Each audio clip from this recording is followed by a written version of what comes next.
คอยขับยามแรงอยู่ที่ขอบอ่างน้ำเทิน2เมืองนากายแขวงขมวนพี่น้องว้ายตาเวนใกล้จะตกดินโชคดีที่สุดมาเก็บภาพตาเวนฟาดภูลงมาแล้วเนี่ยเก็บภาพ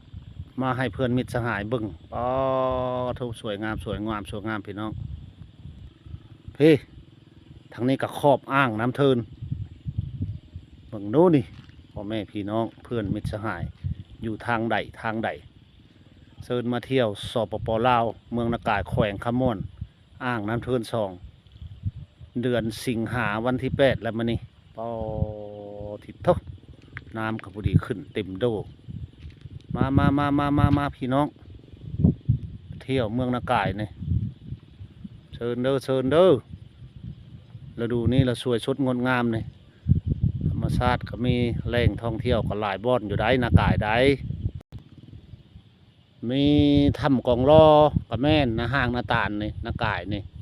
หรือว่าจะเที่ยวน้ำเทินนี่ก็มีเรือนำเที่ยวพาเที่ยวขี่เรือเลาะเทินขึ้นเบิ่งน้ำโซดน้ำมอนไปเบิ่งสร้างแคมน้ำมอนว้าแล้วก็ไปเบิ่งวิถีชีวิตของประชาชนเขตผู้ดอยทางบ้านนาห่างนาหาวนาว่างพอไปฮอดนาว่างกับฮอดบ้านนาหาวเนี่ยก็พอแล้วเบิ่งวิถีชีวิตของประชาชนพี่น้องเอ้ยเชิญชวนเพื่อนมิตรสหายอยู่ในสปป.ลาวหรือว่าอยู่ต่างประเทศอยากมาเที่ยวเมืองนากายฤดูนี้ก็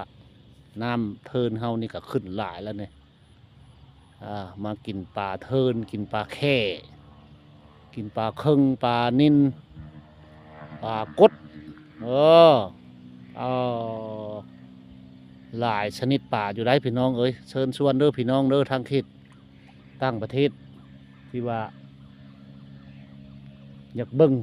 เมืองนากายแขวงขมวนของเฮาระเบิ่งอุทยานแห่งชาติอยากเบิ่งป่าแป๊กป่าแป๊กก็ยังหลายยังสวยสดงดงามอยู่ยังหลายยังเป็นตึบเป็นดงเป็นดงอยู่โดยเฉพาะต้องขึ้นทั้งยอดน้ำเทินขี่เรือขึ้นน้ำเทินไปเบิ่งแกงหลวงน้ำตกตาดแล้วก็ไปเบิ่งป่าไม้